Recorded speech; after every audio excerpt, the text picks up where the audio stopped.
Eu vou citar um autor, acho que deve estar vivo ainda, ex-ministro da Educação, próximo do pensamento de Vossa Excelência, Paulo Renato de Souza, do PSDB. A tese de doutorado dele deve ter sido escrita na década de 80, a tese de doutorado dele.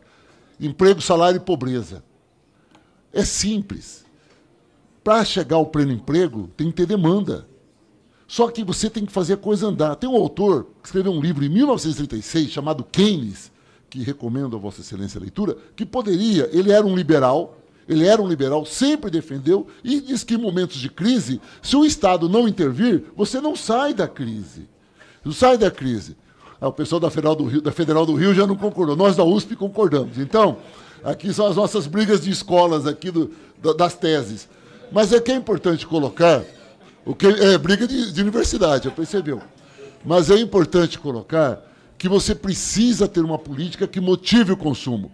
No governo Dilma, 4% de desemprego, com a mesma política trabalhista de antes, e a Previdência não tinha crise. Sabe? Porque as pessoas trabalhavam, pagavam seus impostos, consequentemente as empresas contribuíam, e você não tinha essa crise. Então, é uma análise de você não criar o ponto de partida para reduzir a desigualdade, você não vai conseguir de maneira nenhuma sair da crise.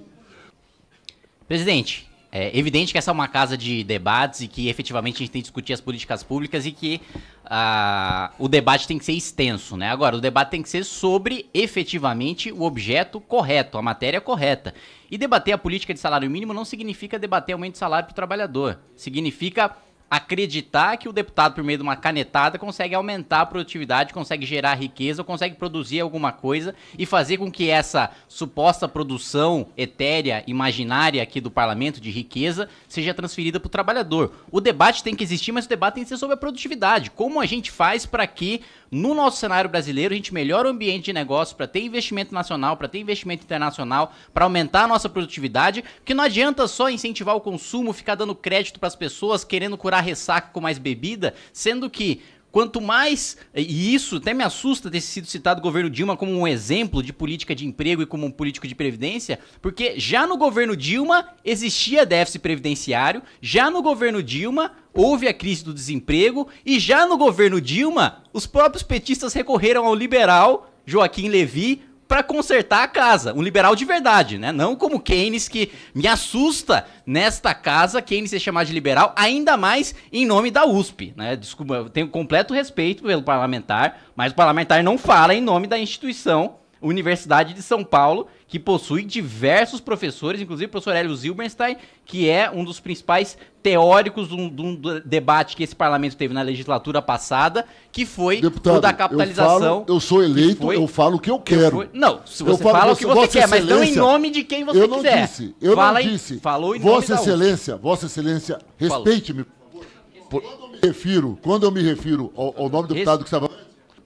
E evidentemente que o parlamentar tem um mandato e é livre e responsável por suas palavras, opiniões e votos. Agora, não existe procuração para falar por instituição acadêmica aqui dentro do parlamento, né? E efetivamente o que a gente viu aqui foi isso e mais. Já no governo Dilma, o próprio governo Dilma defendeu o estabelecimento de uma lei para um teto de gastos, que depois foi criticado pelo próprio Partido dos Trabalhadores. O próprio governo Dilma defendeu uma reforma previdenciária da boca da ex-presidente Dilma Rousseff e do ex-presidente Lula.